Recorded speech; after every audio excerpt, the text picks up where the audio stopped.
Hello, myself Lakshman, and today's topic is web development. And today's date is 29 January 2022.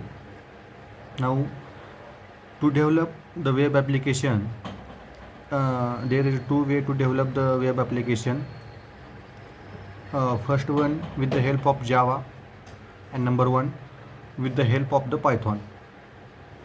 Nowadays, in web development, the most uh, the mostly used by the libraries, and these libraries predefined in Java as well as in Python. Now, the web development is basically divided into the three parts. Number one, front end, and number two, back end, and number three is in database. Now go through one by one.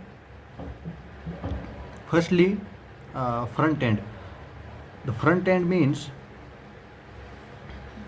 the side or the part of the web application which is clearly visible by the user. This part is called as a front end, that is clearly visible to the user, and this is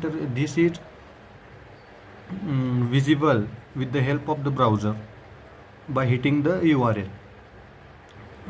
In this, the so many languages are used, but mainly there are basic three languages to use develop the front end application.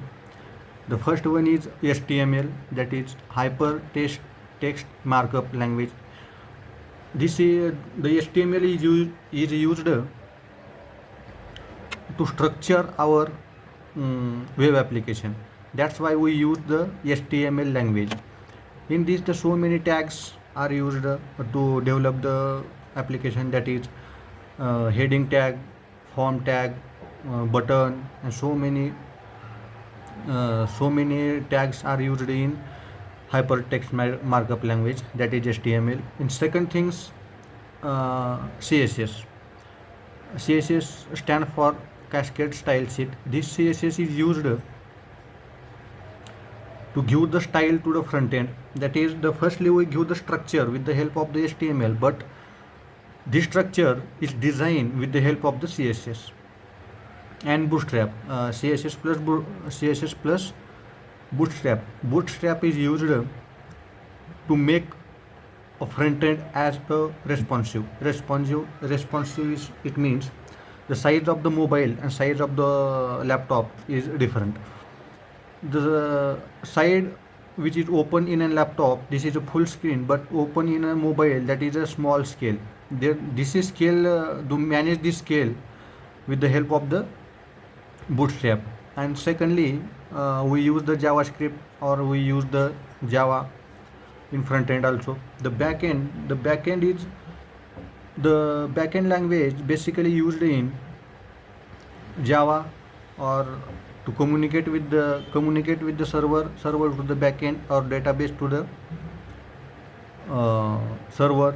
The Hibernate or Spring is used in Java, and Spring and Hibernate is to communicate with the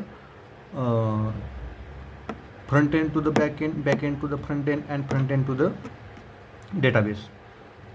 Now, to communicate the database with the backend, there also be used as a JDBC in Java. JDBC stand for Java. The JDBC stand for Java Database Connectivity. The name suggests that the JDBC is used to communicate the backend with the database. This analyze with a simple example.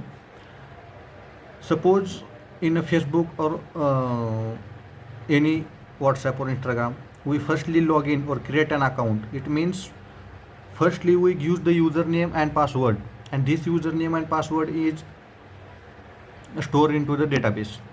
And second thing, we go to the log into this URL or any web page. Firstly we use the URL and then password, and hit the login button. Then this login username and password is matched within the database. The same password and same password and username is matching, then the home page is hitting to the browser, and then home page is shown by the user. With the help of this managing the database with the hitting of the user information, that is username or password. This is basically all about the web application. Thank you.